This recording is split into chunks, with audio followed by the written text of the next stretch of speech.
Well, hello, people. This is Joe Bright, and I am your host for Poetry Song BFD Battle for Dominance. Welcome to the show. Just want to talk to you people today about some things. Today, I want to talk about why is there no social in social media anymore, and our kids. And typically, we think, oh, kids. Kids ain't kids no more. I have proof of that. Kids are not kids anymore, not on social media. These recent events in our news today prove that out. I'm going to talk about that in just a little bit. That and about the other kids and the sarin gas in Syria and the fate of the world. Anyway, I'm Joe Bright. This is Poetry Song Battle for Dominance. I want y'all to take a listen to some things that I got for you today. We don't play music. I don't play music. I like to share my poetry.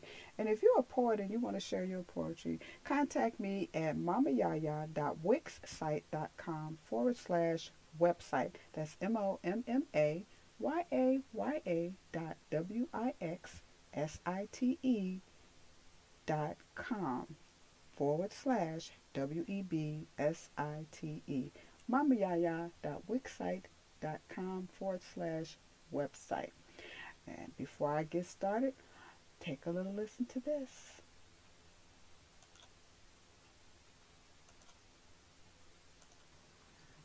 I just love you.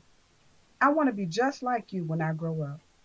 When I get past and over this life I'm living right now, when I find a way to get from under all these failure notices from beyond, after I finish letting myself down and picking myself up and doing it again, I want to be just like you when I get older.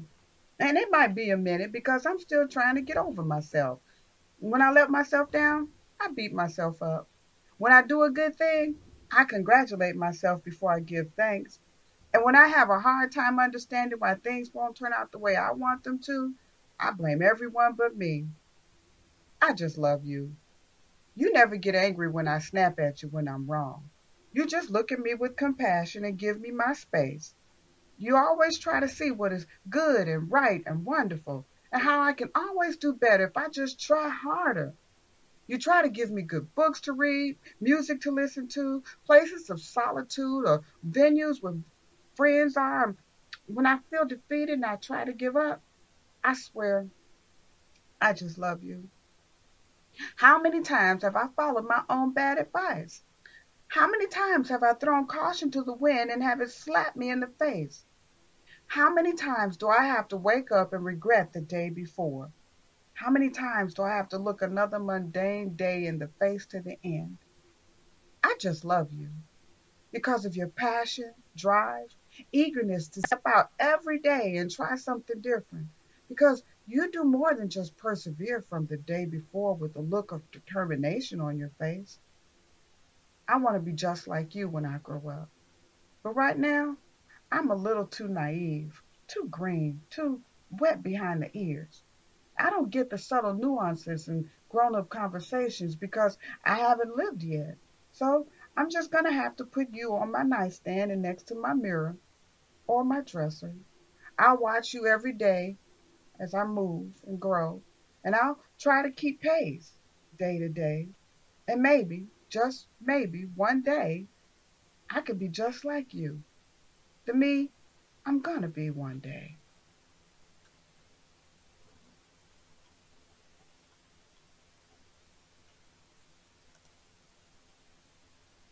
Well, that was written from excerpts from my resume, and it's called I Just Love You.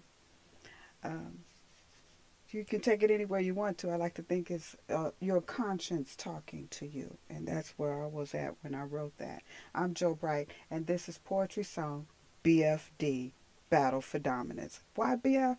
Why Battle for Dominance? Well, because that's what we do every day of our lives, isn't it? We battle for dominance over everything. And for me, I battle for dominance with the words in my head, in my mind, and in my soul. And I promise you, the battle is on. If you're a poet and you want to hear your work heard on this channel, Battle for Dominance, just contact me at mamayaya.wixsite.com website. Okay, so what am I talking about today? I'm talking about our kids and what happened to the social and social media. Um, I was reading an article today in DNA Info about the young girl who had come up missing. 15-year-old girl was come up missing. Um, and then, I mean, as horrific as it sounds, this is what happened. It was live streamed of her being gang raped on Facebook Live. Facebook Live. It's not the first time it's happened, but it seems like it's something. These are things that are happening in our culture today that people just don't seem to understand how horrible it is. That you know, there's no moral compass for our social media. Some people just use it for whatever they want to. I remember the first time that I saw something really bad like that happen on social media, and I was just so shocked about what I'd seen that I immediately shut my app down and I didn't look at it anymore the rest of the day because I was just absolutely devastated at what I'd seen. It was a man sitting in a room with a chair and a table and a gun, and he shot himself in the head. Now that video probably got millions of views by now. And don't videos like that get millions of views? And what does that say about our culture? Seriously. Is our culture now become that if we don't see something shocking on social media that we just don't even pay any attention to it? And a lot of people want to go, oh, well, look at the puppies and the bunny rabbits and the babies. And those are all really cute things. And they will take your mind away from things. There are a lot of excellent social media sites on Facebook that depict things that will give you a reason to be an activist, a poet like myself, a singer, a writer. There are all kinds of social media sites on Facebook, on you name the social media site, Google Plus, Twitter, YouTube. The social media television is amazing. Here that's another place where you can go and do whatever you want. But getting back to this 15-year-old girl was raped live streaming by 15-year-old boys. Well, they've arrested two so far. According to DNA Chicago, they said a second teen had been arrested in connection with the assault of the 15-year-old girl that was streamed Facebook Live last month. And the boy turned himself in to the Ogden's 10th Police District, and he was with his mom when it happened. And that's what the spokesman, Anthony Guglielmi, said for the police department. Now, to get this, the teen is going to be charged as a juvenile with criminal sexual assault and the manufacturing and distribution of child pornography. Those sound like adult crimes committed by adults, but we're talking about 15-year-olds who did it. So how do you sentence someone like that? According to my latest information that I received, they have the courts and judges have this thing that they're locked into. If you're committed a crime, they can't look at all the individual evidence. It's so many years for this crime and so many years for that crime. So I'm kind of thankful that this kid is getting to be charged as a juvenile. He doesn't get thrown into the bullpen with all of these other guys, grown men, and he could come out an even worse criminal, or he could come out saying, I'll never do that again. But that's the crazy part about being in jail. So anyway, back to the story. There's another 14-year-old boy who was also arrested, and in Is it connection with because the I case. decided that our chances of living life in a safe environment and Now, see, that's my fault. I do that every now and then. I slip. But since I started it, I'm going to finish it. That one is called Why Not Us? All right. I'm gonna get back to this story about the young girl, but I'm going to let you all listen to Why Not Us.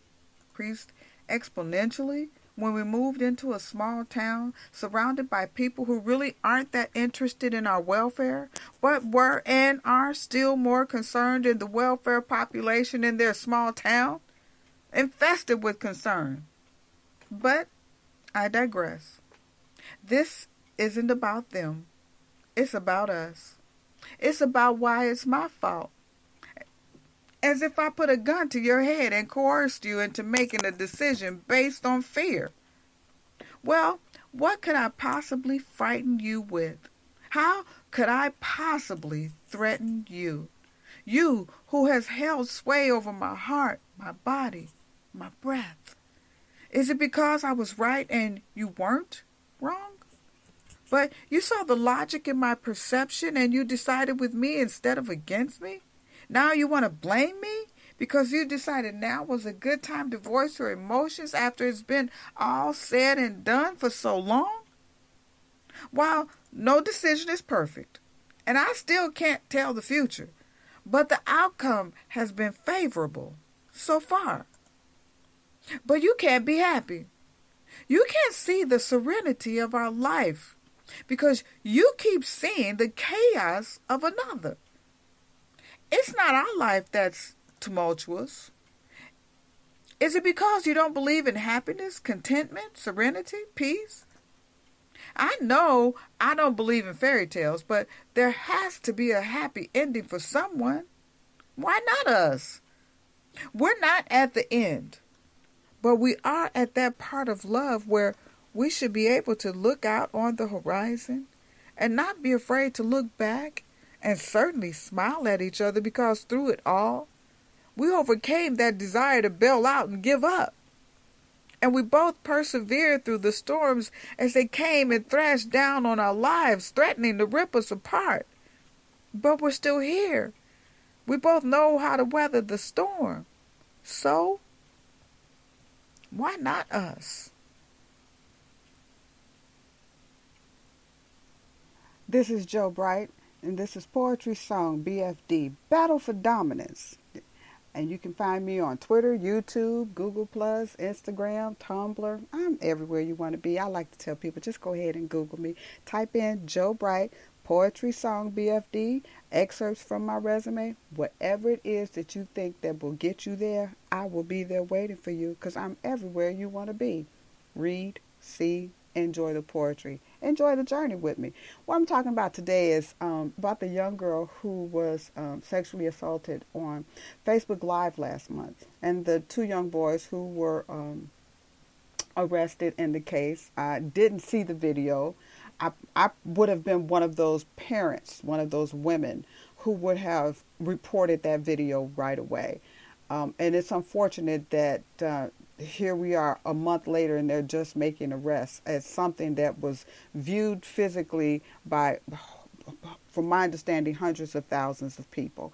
A video like that usually goes viral in seconds because we're voyeurs. We can't help ourselves anymore. Sometimes we see things and our eyes get glued to it, and sometimes the because it's so horrific, you can't turn away from it. But that's the way things are today, aren't they? Anyway, the family of the girl approached the Chicago Police Superintendent Eddie Johnson after a news conference on the 20th of March and told him they'd seen her being sexually assaulted by several boys in a video on Facebook Live. Now, she was missing. Her family, if it was my child, I would have been constantly looking on her social media page. I would have constantly been trying to talk to everybody she knew that I knew. And, my feet would have been on the ground every day. Somebody would have been trying to tell me if they seen or heard something. But to go on social media one day and find your child being sexually abused by a group of boys on Facebook Live, that's probably the most horrific thing you can see. Now, this police detective that the girl's mother talked to, called the chief of detectives, and the girl was found on the street the next day, and she was taken to a hospital and reunited with her mother. I'm reading this from DNA Info, all right? At Sunday's press conference, Johnson decried the inaction of social media users who viewed the live stream video of the assault and failed to act. Now, I don't really consider there was a failure to act because, like I said, I would have reported it, and the first thing I would have done would have been to report it to Facebook. How else do you report something like that? If it's not somebody you know, you can call 911 and say, I see this video thing happening on social media and I'm living here. But in actuality, the live stream could have happened from anywhere. And unfortunately, it happened in the state of Illinois. Um, Here's the problem with all of that. This is not the first time that's happened by no stretch of the imagination. Some of these things go viral, some of them don't. I've seen videos of people doing horrific and disgusting things on Facebook, and sometimes you tell yourself you can't wash those things away. A shot of whiskey will do it every time. And a nice long anything other than what you just saw. I personally have to step away from my phone, my social media, and just not be bothered with any of it for a while, because those things are horrible to look at. Now here's the problem. Um, they say we've seen a couple of acts in this city in the last few months involving social media, and it just disgusts me that people could watch these videos and not pick up the phone and dial 911. That's what Johnson said. But who are they supposed to tell them? I'm watching a video on Facebook or Twitter or YouTube or Google Plus or whatever, and it is Facebook Live, but that person could be in another state, another country. That therein lies the problem. So how do you filter that out? I'm calling from Houston, Texas for something I see going on in Chicago, Illinois. What are they supposed to do with that? It was a high profile crime of a few that have taken place, live streamed on Facebook Live in Chicago just last month. The one about, they said there's the one with a pregnant woman who was recording herself on Facebook Live when a gunman opened fire, wounding her and killing a 2-year-old man, a 2-year-old and a man. In January, those 4 people that were charged with hate crimes and the kidnapping and torturing of a mentally disabled suburban man on Facebook Live. And last year, they had live streamings of a man who was shot and fatally wounded, and then months later, he was shot again. Another person, he was killed. This guy tried to kill himself and it didn't work out. He survived it, but he was shot to death months later. How do we go from using social media, and not just Facebook Live, although it is the most used medium out there, it is so visceral. I've seen people put things up on there, and our kids, they're crying out for somebody to pay attention to them. Some of them are just so sick in the head, nobody knows it until you see how sick in the head they are, and they do something like that. We're living in a day and age where it's really very hard to look each other in the face anymore. Social media has become that filter. It's that filter. When you want to say something, do something with no filters at all, you go on there and all the filters are off, and you can say whatever you want, and people can say whatever they want back to you, and then before you know it, it's over with. And no, seriously, there are suicides, murders, rapes, tortures. I read a story about these 4 kids, and I don't know if they had this on a social media network, but this one young girl wanted to have sexual relations with a corpse, and her boyfriend and her friends kidnapped 2 young black boys, killed them, laid a sheet on top of them, and they had sex on top of them. And then they wanted their parents to help them get rid of the bodies. Thankfully, these parents have a moral compass, and they turned all the kids in. But that's the kind of life that we're living today. The kind of life we're living today, it is very disabling. It is very disabling. It enables the people who have these terrible thoughts in their minds to do anything and feel like they can't be touched. And I would dare say some of them probably can't be touched because you don't know where they're streaming live from. A lot of people don't even have to, update their profile and say where they're coming from. You could turn off your navigation and your GPS and nobody will know where you're calling from. And if you don't know how to use your smartphone and you're that person, this information is not going to help you anyway. I want y'all to take a listen to something that came from the Journals of Joe Bright. Nope, they didn't come from the Journals of Joe Bright. They came from excerpts from my resume. This one is called The Box. My hands are swollen this morning, and I can feel the swelling in my temples all the way down to my toes. And I haven't even sat up in bed yet or opened my eyes, but I know what it is. I shouldn't have made such a big deal about that box. I mean, hell, it's just a box anyway. Some cardboard, pulp, wood, paper, a tree. But I wasn't about to let anybody except me pick up, move, slide, carry, or open it. It's my box, and everything in it is personal and private and precious. And I'm not being presumptuous about it. I know what's in it. What's in it is mine, always has been. So it doesn't matter how much it weighs, how big it is, what's in it. It's my box. And these are my hands that are swollen and tight and throbbing. I wish I handled it better, but sometimes you got to make snap decisions and snap judgments and snap remarks. And sometimes you got to use muscles that haven't had a workout in a while. And today, it feels like my head and my hands and my feet and the pain just getting up. But I got the box full of memories, memorabilia, trinkets. I don't know. But the point is, I was supposed to get that box. It was meant for me. It's not the box that matters, it's what's in the box that does. I didn't put what's in the box myself. My actions, my decisions, there was no way of knowing. I mean, and it was put in the box for myself. It was a selfless act made by a selfless person whose only passion was to selflessly give so that others could shine and then they could just bask in the glory. Not their own, but to share in the glory. But not to the point of forgetting why it's important to commit the selfless act in the first place. So I have the box. And while I didn't physically put what is in the box that makes it mine, I am the keeper of this precious box. And while you may not understand why the contents of this box for me was so hard to obtain, to fight for, to cherish, to win, to pass on one day, the time may come when you will have to do the same because I may at some time selflessly put into the box a thing that is uniquely yours, and you may find yourself in harm's way of this box. Yes, I woke up this morning and I could feel the swelling in my hands, my temples, my feet, down into my soul. But I got the box. Now, that box can be interpreted as your history.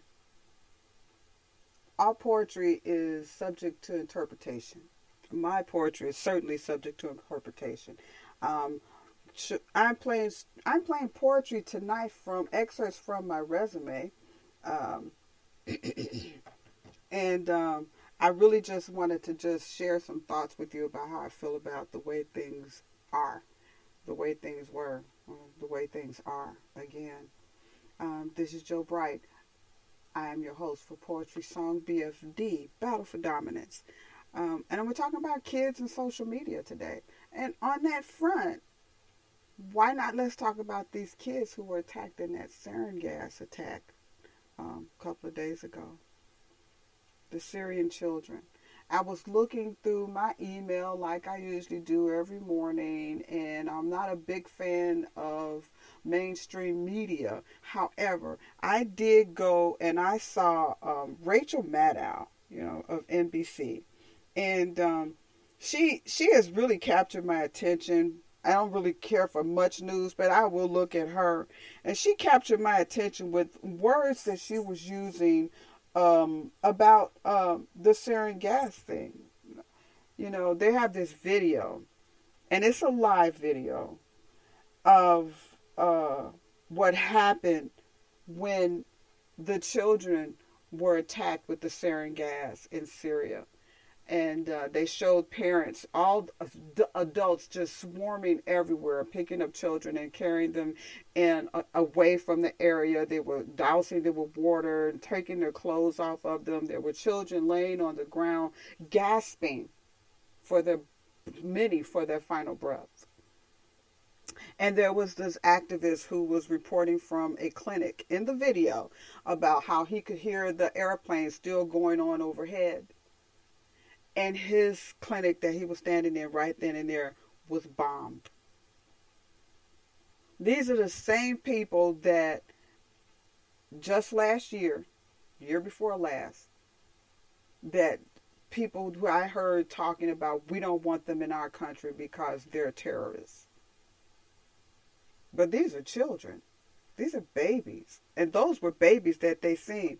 I'm going to find that video, and I promise you, when I post it to my news feed on my Facebook page, and you see these children dying because they have been gassed, and who's in charge of these children? Adults.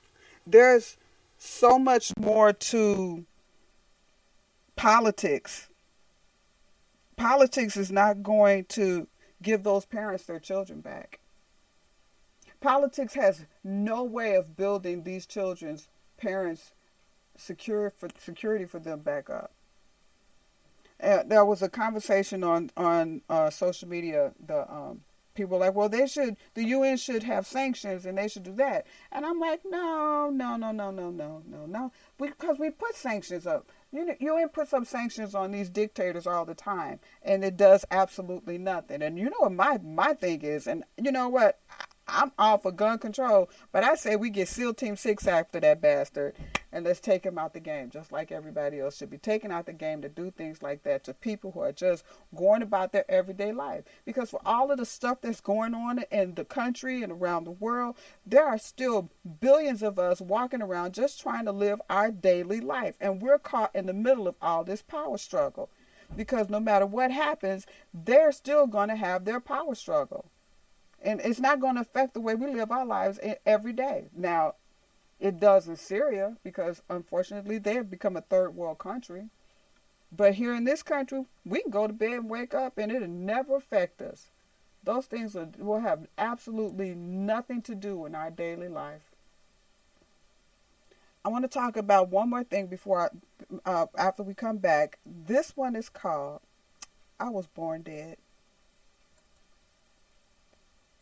Just before I was born, my last memory was of my last breath and the excitement I felt, the anticipation of the new wonders of this new world I would soon be living in. I remember saying goodbye to everyone because I wouldn't know them again. Not like I knew them now. The next time would be different because I would be different. Because I would have lived in the new world. Whatever changes that would happen to me would be permanent. My old friends would never recognize me. Just before I was born, I knew everything there was to know because I came from a collective of love and thought, and no one hid anything they knew from another. Then I took my first breath, and it was gone. All of it. It was like they didn't exist. I don't remember the air or the ground or if there were buildings or homes or anything at all. It's all gone. But there's this little inkling of something inside me that says there is something somewhere, some place better than this. So the first thing I felt was pain because I was lost and lonely and cold and so small. I was vulnerable. I needed protection from everything. The air here is different. The food, the clothing, the shelter, it's all so foreign, so new, so strange, and somehow so wonderful. Now, but I still feel like I'm missing something. So I cry, and you comfort me, and the warmth and love is felt. I've grown older now, and I've learned so many wonderful, some dreadful things, which I didn't know, but I have to know if I'm to live here, grow more here, survive here. I've learned that here is not forever. There is forever. Where I was is forever. You told me that you would be there for me and forever, and just believe you and you would meet me in forever. So now I can't wait, but I have to, and that's okay too, because I am forever, even though I was born dead. Don't you want to be impressed? I want to be impressed. When you take a look at the day, at the end of the day, after you turn off the lights, just before you close your eyes, just before you scoot down underneath the sheets and find that perfect spot for your head and your pillow, don't you want to be impressed? I want to be impressed. When you step out on faith and take that leap into the unknown, when you know that rejection is far more likely than acceptance. I mean, after you put yourself on a tightrope of hope and you just have a string of support, but you persevere in the face of adversity, don't you want to be impressed? I want to be impressed. When the right thing to do was not the popular thing to do, when you want to do the popular thing, but it's not the wrong thing. I mean, it's the wrong thing, but it's not the wrong thing. And you know it's the wrong thing, but it's the thing that will make you popular. Don't you want to be impressed? I want to be impressed. When you wake up tomorrow and yesterday wasn't as bad as you thought it was, and that if you can make it through today doing what you're supposed to do, only doing it better than yesterday because you weren't too sure of yesterday, but today is looking pretty good. And if you can get through today after yesterday, tomorrow will be a breeze. Don't you want to be impressed? I know I want to be impressed. It's about that, isn't it? Being impressed with ourselves. We're the person that we should be trying to impress. It's because if we can impress ourselves, then other people will look at us and think that there's something about that person, a moral standard, a moral code. And everybody's like, well, I have a moral standard, I have a moral code, and I don't doubt that we don't have those things. I know that everyone believes that they have a moral code, but it's your own personal moral code, and that's fine. But do you know that the so-called moral code on Facebook is not what we think it is? When I first got on Facebook, oh my goodness, it was a few years ago. No, okay, but 5 or 6 years ago, maybe a little sooner, a little later. I didn't mark the day like a birthday. I actually shared my Facebook page with my husband, and my sister said, "Girl, stop doing that. Get your own Facebook page." And I was like, "Yeah, okay." That was like 2008, 2009. So it's been a minute. But here's the thing: the moral code and the filters for Facebook Live, they're there for you to use if you want to, but the rest is up to you. And there are too many of us who, I'm not going to say you troll it, but I mean, we all troll Facebook Live. When you have nothing else to do, you just kind of go through the news feed and see what you can see, or you type in something in the search engine and you find a video to watch, and that video leads to another video, and then before you know it, you're off in the wonderful world of the internet listening to something and you're kind of stuck there, and you find yourself friending people and liking this and posting that, and where's the filter? The filter's gone then, because now all of a sudden, you know, you're someplace, if you were driving and you took that left turn, you would have noticed that you was well off the beaten path. And it might be a good thing or it might be a bad thing. And that's the problem when it comes to our children. They don't know when the beaten path is no longer under their feet. And they go and they do things and they get addicted to doing those things. Because children can be highly addicted to things. Because why? Because they're children. They don't have any life experience to go by. There's nothing under their belt except a pair of underwear. There really isn't. And many of them don't wear belts. They have no filters in their life. They do whatever they want to do. And that's the society that we live here in today. And there are so many parents. I'm one of them. We're parents out there we were trying to keep a handle on what it was our kids saw, what it was our kids drank and ate, the people that they came in contact with and their friends. That was our main goal, to make sure that our kids managed to somehow always be safe with their friends, where they went in school, and when they got a job, when they got a car. And now social media seems to have just taken that away. It's taken that away. You say, oh, I took my kid's phone from them and they can't do this and they can't do that. But your kids have friends and they're not stupid. They have friends who will say, you can use my phone. They'll go over to their friend's house and use their computer. They'll find a way. You know why? Because my kids did it. It's just who we are. Back in the day when your mama said you couldn't go someplace, you figured out a way to do it anyway. I mean, you figured out a way to go from point A to point B. And some of us, we did it and we said, well, I just have to suffer the consequences. This is what I want to do. But today we're talking about something that's completely different. We're talking about teenagers going on Facebook Live and committing heinous criminal acts against another human being. And it's horrendous. It's deplorable. And that is the world that we live in today. And so you want to know what those solutions are. Well, my chat box is open. Go ahead. If you're listening in, feel free to say something. Otherwise, this is just me and my weekly rant. I'm so thoroughly upset with that. And I applaud all the parents who have decided that their children cannot go on Facebook Live until they're old enough to afford their own phone. And that's just the way it was. My mama said, until you can buy your own everything, you're going to do everything I tell you to do. And we were at the behest of our parents. And today, some kids just don't feel like they have to listen to their parents for anything. They're not at the behest of anything.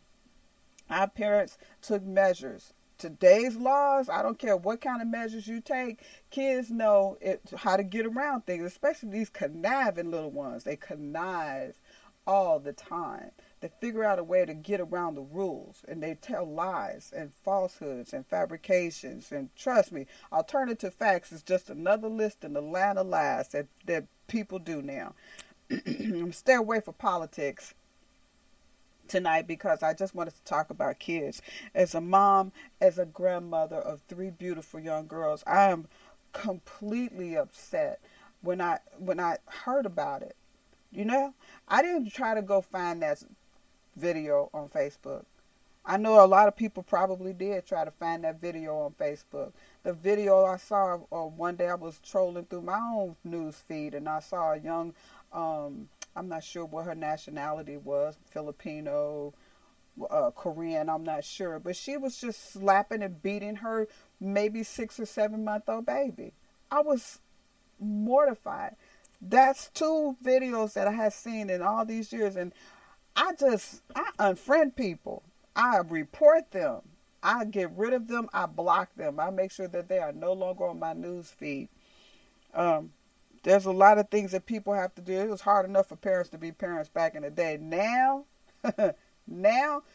aside from trying to find out who they are friends with in the real world, where everything is in live and living color, you got to figure out what are they doing on their social media outlets. And kids feel like, it's my personal life. It's not their personal life. As long as you're living in my house, under my roof, you living by my rules. And if I want to know who's doing what on social media, then you better believe I'm going to find out. And if you can't find a way to tell me, guess what? You ain't going to have no phone. That's where it's all happening right now. I got one more thing to share. And it's called, Why Not Us? Is it because I decided that our chances of living life in a safe environment increased exponentially when we moved into a small town surrounded by people who really aren't that interested in our welfare, but were and are still more concerned in the welfare population in their small town? Infested with concern. But I digress. This isn't about them. It's about us. It's about why it's my fault. As if I put a gun to your head and coerced you into making a decision based on fear. Well, what could I possibly frighten you with? How could I possibly threaten you? You who has held sway over my heart, my body, my breath. Is it because I was right and you weren't wrong? But you saw the logic in my perception and you decided with me instead of against me? Now you want to blame me? Because you decided now was a good time to voice your emotions after it's been all said and done for so long? While no decision is perfect, and I still can't tell the future, but the outcome has been favorable so far. But you can't be happy. You can't see the serenity of our life because you keep seeing the chaos of another. It's not our life that's tumultuous. Is it because you don't believe in happiness, contentment, serenity, peace? I know I don't believe in fairy tales, but there has to be a happy ending for someone. Why not us? We're not at the end, but we are at that part of love where we should be able to look out on the horizon and not be afraid to look back and certainly smile at each other because through it all, we overcame that desire to bail out and give up. And we both persevered through the storms as they came and thrashed down on our lives, threatening to rip us apart. But we're still here. We both know how to weather the storm. So, why not us? Why not us, people?